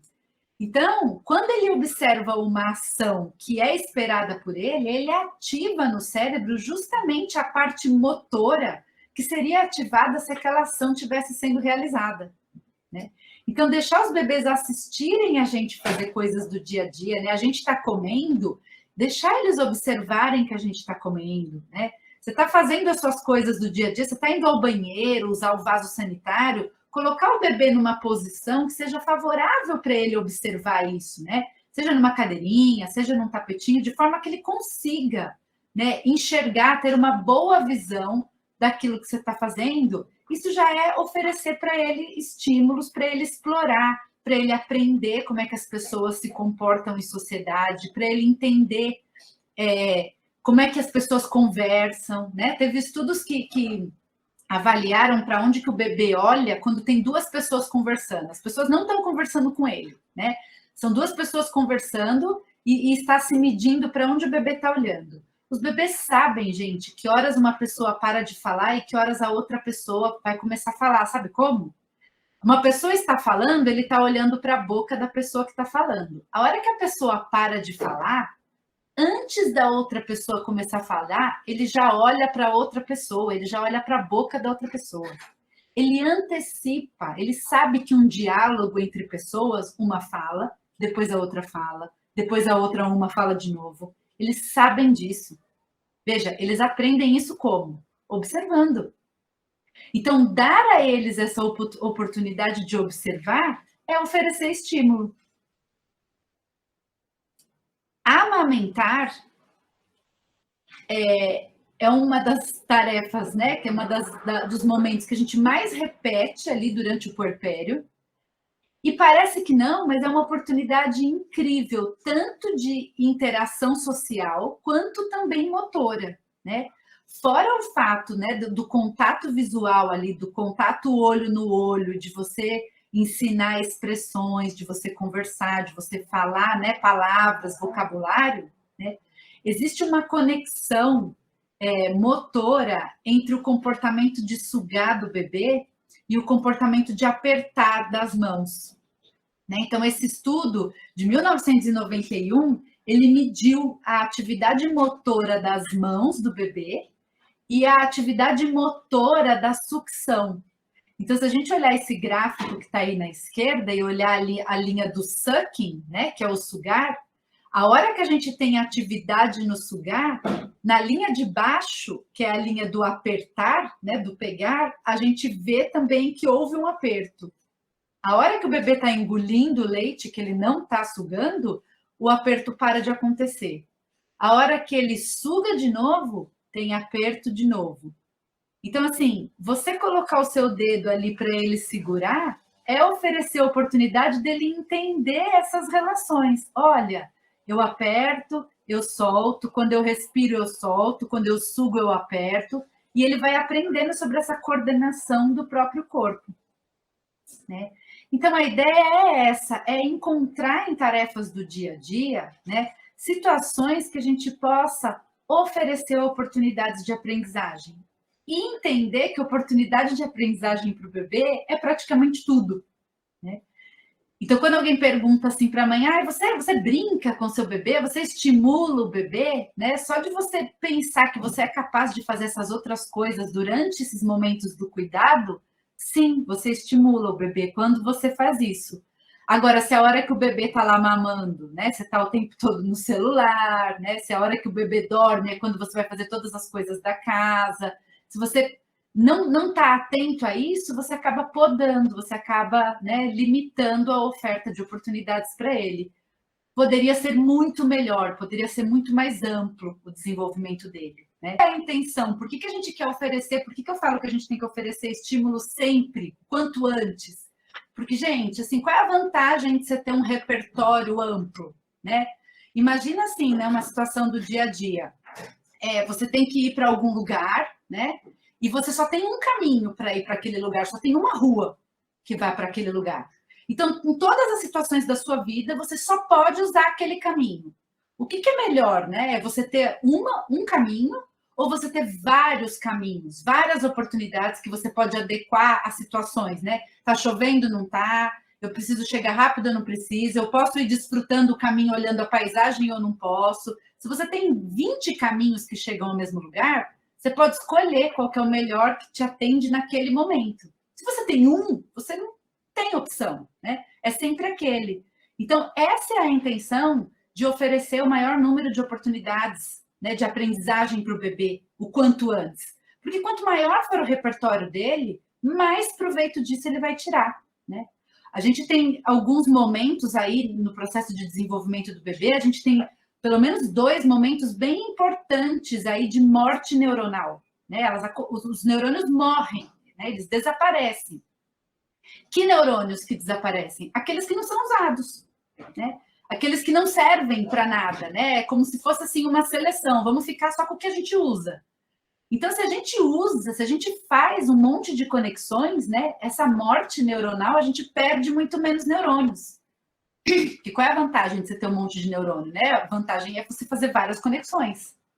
Então, se a gente oferece essas oportunidades, e um desses momentos importantes de morte neuronal é ali entre 3 e 4 meses de idade, que é bem a hora, né, que vários reflexos acabam dos outros, né? Então, a sociedade daqui a 20, 30 anos são os bebês que estão nascendo agora, né? Que nasceram ano passado, né? Que vão nascer aqui nos próximos anos. Então, a forma como a gente apresenta o mundo para eles vai refletir na forma como eles vão construir esse mundo. Então, por isso que é tão importante esses primeiros meses de vida, esses primeiros anos de vida, né? A gente já está construindo aí a sociedade da próxima geração que a gente tem. Então, eu termino agradecendo a todos pela presença, a todos que tiverem a oportunidade de assistir isso depois, especialmente as minhas estrelas aí dos vídeos, né? A Laura e o Ravi.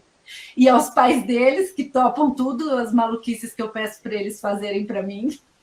Nossa, Priscila, sou profundamente grata em nome do professor Lício, do Centro de Pesquisa. Fiquei pensando aqui, né, você falando desses estímulos que podem acontecer precocemente e que vão extrapolando aí, podem contribuir até para o futuro, em tomada de decisão e tudo mais, né?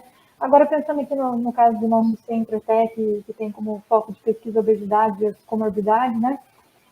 Eu acho que esse estímulo aí, quando ele é precoce, ele até incentiva a criança, assim, no desenvolvimento depois de práticas esportivas e tudo mais, entendeu?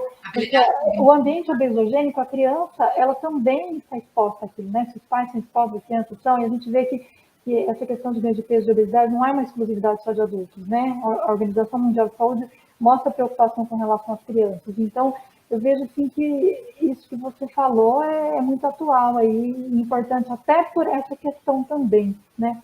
É muito prazerosa essa aula, a gente vê que você gosta muito, muito, muito de estudar sobre isso. Eu fico bem feliz que o seu artigo tenha dado toda essa repercussão que você falou, né, Priscila? Verdade, são feitas, né, sobre o desenvolvimento do bebê. Tem de tudo, né? Fala sobre o sono, fala sobre alimentação, fala sobre estímulos motores, fala sobre emoção, fala sobre apego, né? Emoções, assim, no sentido de apego social. Olha, é fantástico. É fantástico, eu gostei muito também. Muito Meninas, está aberta aí para vocês fazerem questionamentos. Inclusive, as participantes que não fazem parte da equipe, né, da Agenda da Primeira Infância, vocês têm toda a liberdade de perguntar para a Priscila. Tá bom? Priscila, deixa eu aproveitar, então. Só tenho a agradecer. Nossa, eu achei o tema muito importante e tem que ser divulgado, muito. Porque vendo, né, o discurso da Ruth, da Érica, a gente, às vezes, inconscientemente estimula e de personalidade. Porque eu não fazia isso conscientemente. Não, assistir a aula da Priscila, é importante estimular. Mas eu acho que é importante a gente divulgar isso, porque tem pessoas que são quietas, tem pessoas que têm dificuldade de interação até com o seu próprio bebê. E por questão, às vezes, cultural mesmo, na família, né? A relação com as crianças é diferente. Então é importante que essas pessoas tenham acesso a isso, para se esforçarem, né? Para ter esse estímulo.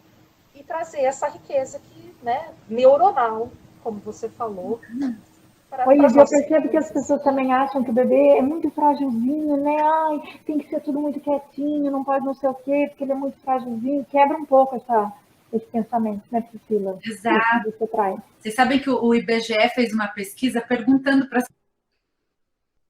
Tá aparecendo aí? Eu não sei, mas acho que a criança nasce aprendendo mesmo, né? Acho que você falou. Pois é, a criança nasce aprendendo. Mostrei aqui um monte de coisas para vocês que corroboram com isso. Mas olha o que essa pesquisa mostra, né? Essa é uma pesquisa feita no Brasil inteiro, né? Olha aí a base de domicílio deles, né? 9 milhões de pessoas.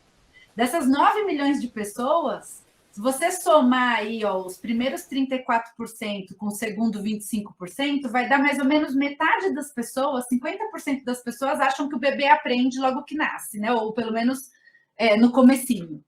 Os outros começam a falar que o bebê aprende só depois dos 6 meses, gente.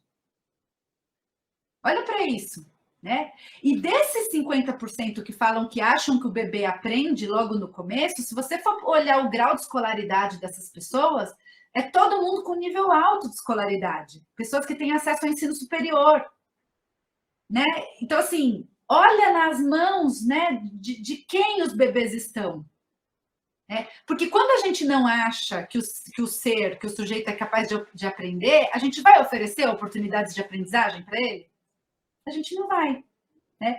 Ou você oferece assim, né, acidentalmente, como a Izzy estava falando, eu gosto de conversar, eu estava sozinha lá, só tinha eu e o bebê em casa, eu conversava com o bebê mesmo. Então, ou você oferece acidentalmente, ou você, quando você conhece, você se policia para oferecer, né?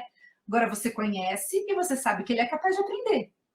Né? Então, assim, os pais, gente, né, eles estão assim completamente abandonados nessa missão de criar crianças pequenas. Né? Porque assim, eles não recebem orientação advinda de nenhum lugar. né? Tudo bem que a gente tem um programa maravilhoso de pré-natal, que vai lá, mede glicemia, mede barriga, né, pesa, não sei o quê, mas assim, eles não recebem orientação nenhuma de como cuidar. No máximo que acontece, as pessoas que têm o privilégio de ter um bebê numa maternidade, elas aprendem a dar banho e trocar fralda. Acabou. Acabou. Você sai dali e é assim, vai, meu filho. Gente, olha para a nossa sociedade para falar se deu tudo certo. Né? Então, assim, a gente precisa urgente, sabe? Eu acho que pensar em programas de políticas públicas mesmo, que acolham os pais nessa missão de criar crianças. Porque, no fim das contas, essas crianças vão ser os adultos, né? Mesmo que a gente pense numa política pública que esteja só preocupada com economia, com produção, quem vai trabalhar lá nessa economia, pagar imposto, são esses bebês. Então, né? Precisa investir neles de qualquer maneira. Ô, Priscila, gente, todas as vezes que a gente tem essas aulas assim, né, Isa, a gente fala, a Tati também fala isso, né? A gente só foi pensar essa história do projeto depois que a gente é mãe, assim, sabe? Lida com muitos conteúdos na internet, mas nem todos são baseados em ciência, como você traz aqui e tudo mais. Então, a gente viu, assim, a necessidade mesmo de gerar conteúdo de qualidade, né? Mensagem pra gente, né? Mas quantos pais que às vezes não tem esse perfil e tudo, mas assistindo esse vídeo seu aí, eu acho que pensaria muito, sabe? E ajudaria demais. Vai ajudar com certeza, né, Priscila? Quem quer e quem busca está sozinho nessa missão, né? Não tem suporte, não tem suporte. A gente não consegue nem a gente tem que ter muita experiência para conseguir sequer selecionar os conteúdos que estão disponíveis na internet, porque aparece de um tudo, né? Aparece de um tudo. Eu vejo, assim, eu acompanho um monte de coisa. Hoje em dia, né, que o Instagram é até uma fonte de informação, né? A gente vê pessoas divulgando. Gente, o que eu vejo de gente falando, não põe o bebê assim, não faz o bebê assado antes de tal hora, não faça. Eu fico só pensando, falo, meu Deus do céu, né? E assim, então, mesmo para isso, você precisa de suporte, né? Para aprender a buscar e selecionar conteúdos. É verdade. Meninas, as outras que quiserem participar também. Criar filho não tem mistério, né, Priscila? Eu escutei a sua aula. Não tem mistério. Eu sou a mãe mais velha aí das meninas aí, com filho mais velho. Mas não tem mistério. Para mim, eu continuo falando, é um jogo de videogame. Cheio de fases.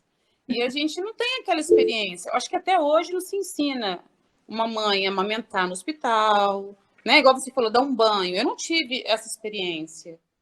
Eu aprendi a dar banho com a minha mãe. Eu ensinei o meu marido, que eu aprendi com a minha mãe. Não foi nenhum especialista que me ensinou a dar banho. É isso, a gente cuida de crianças assim, Tati, hoje em dia, sabe? A gente cuida de criança culturalmente, com transmissão cultural, né? Só que tem tanta coisa nova e diferente que mostra que a gente pode oferecer coisas melhores, né? E elas não estão chegando nas pessoas, essas informações, né? É muito triste, né, Priscila? É lógico que as nossas avós, né, sabiam muito. Tem coisa, gente, tem coisa que, olha, eu nunca esqueço, assim, de informações que eu recebi, assim, falar, chacoalha assim o nenê pra você ver como ele dá. Você mudar o jeito de chacoalhar, pronto. O negócio acontecia. Quer dizer, isso é coisa que vó conta mesmo, né? Agora, tem um monte de outras coisas, gente, que já estão mais avançadas. Quer dizer, eu não preciso deixar ele lá amarrado, embrulhado no charuto, né? Tem outras coisas que dá para fazer. E criança, ela já nasce, igual você disse lá no começo, né? A criança, ela já nasce, parece que sabendo, né? Hoje, né? Hoje, antigamente, a gente colocava no coeiro, coeiro que chama, né? Eu nem sei mais como é que chama, acho que eu vou ser uma péssima avó. Eu acho que é coeiro. Hoje as crianças não ficam mais no coeiro, fica? De jeito nenhum, Isabela não ficou, né, Ruth? Não é? Deus me livre, coitadinha. Um braço para lá, uma perna para cá, e você tenta amarrar aquela criança e ela não fica. Não é assim? Agora você imagina, Tati, olha, você imagina a Priscila falando aí que ela quer encontrar as mãos. Não, muito pelo contrário. Mas o que vocês disseram é realmente, assim, a gente não sabe nem por onde começar. Porque tem tanta informação, tanto estímulo, que a Priscila falou agora mesmo, né? Instagram, tem tanta coisa que pula na nossa cara, que cada um fala uma coisa, e aí você fala, meu Deus, eu tô perdida. Eu enrolo ou não enrolo o bebezinho? Faço charutinho ou não faço charutinho? É uma loucura, é uma loucura. Amanda, vou te dar um conselho, então, porque eu não me senti tão perdida assim. Você vai lá, se inscreve no nosso canal no YouTube. Não, tô Tá, eu vou colocar o inscrita. link. Você tá inscrita? Tô Lá inscrita tem um monte aqui. de vídeos sobre a amamentação, introdução alimentar, sobre o sono, agora sobre essa questão, né, dos estímulos de movimentação com o bebê, tem tudo quanto é coisa lá, minha querida. Exposição a telas, a gente já tem muitas palestras, acho que quase umas 20, né? Nossa, e é importante isso, assim, ter alguma informação mais científica, né? Porque o que a gente tem é muito achismo, muito gente que não é profissional realmente, né? Que tem a experiência, claro, de vivência daquilo, né? Mas às vezes não é embasado em algum estudo e aí a gente acaba aprendendo errado, né? Então foi muito enriquecedor esse encontro de hoje, viu? Obrigada. Amanda, deixa o seu nenê te dizer, viu, se ele quer ficar embrulhado ou não, porque Então, tem que gostam. agora vai ser o desafio interpretar os chorinhos, interpretar o que ele quer. Porque tem mesmo, até hoje tem bebê que se você embrulha, ele gosta de ficar ali ó, quietinho, mas assim, ele não precisa passar o dia, né? Embrulhado, é isso que eu quero dizer, né? Não precisa ficar o dia inteiro embrulhado, mas assim, Sim. tem uma horinha que é a horinha que vai dar um cochilinho, tem alguns que você só Adoro. se embrulhar, eles pronto, dormem. Então assim, se a gente tiver o olhar atento, né, observando, a gente consegue ler. Legal, legal. Era isso, gente. Obrigada, viu? Ô, Amanda, seu Pelo bebê já tá amor de chegando? Deus. Tá Oi? chegando já, seu bebê?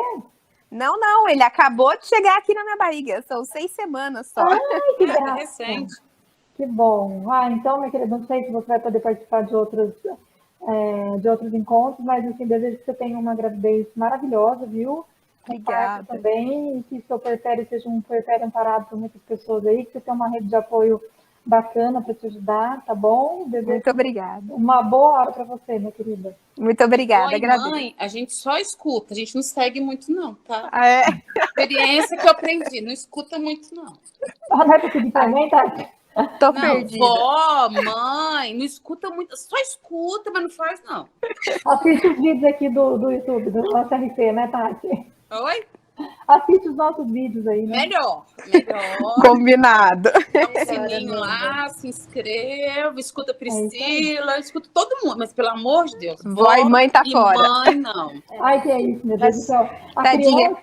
A criança não é só do pai e da mãe, né? Quando chega, isso é uma alegria para a comunidade inteira, né? Para os pais ali, para os familiares. É lamentável que se Deus quiser quando ele nascer, vai já estar melhor essa questão da pandemia, né? Mas Amanda, eu já fico contente que você acabou de ficar grávida e já está procurando informação. Tô Então, procurando. indica que você vai ser uma mãe sempre ativa, sempre procurando se aperfeiçoar. E ó, outra dica que eu dou. Eu já fazia lista toda vez que eu ia no pediatra para fazer as perguntas. Eu não sei nem o que Pergunta pras perguntar. pessoas Eu faço isso já no caderno, mas às vezes eu não sei nem o que perguntar, né? A gente não sabe. dá-lhe uma noção para você, mas ele não é um nutricionista, ele não é o educador físico, ele não é.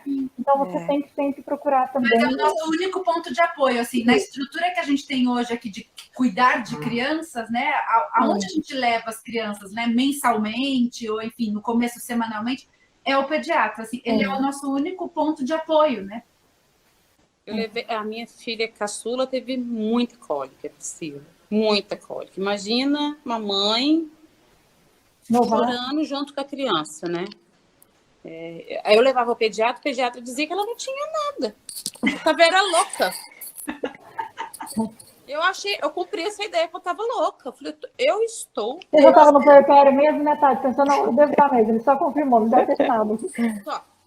Érica do céu, foi horrível. Você não sente cólica quando você vai ficar menstruada? Sim, eu sinto. Então, a criança, a mesma coisa. Era a resposta que ele me dava toda vez. Eu acho que eu tomei pavor de pedir. Assim, a gente precisava de uma rede de profissionais muito mais multidisciplinar para ajudar os pais nessa empreitada, né? Muito mais, né? As UBSs, assim, o pós-parto precisa ser amparado, né? De um jeito muito mais completo do que o que a gente tem, né? Por isso que é importante discutir sobre isso, né, Priscila? Eu falo que, assim, quanto mais grupos surgirem discutindo esse assunto e publicando e tudo mais, né, conteúdo com qualidade, tanto melhor vai ser para todos nós. Assim, de repente, até os governos aí gerarem políticas públicas que vão atender as mulheres nas suas demandas, passando com as suas crianças pela primeira infância, né?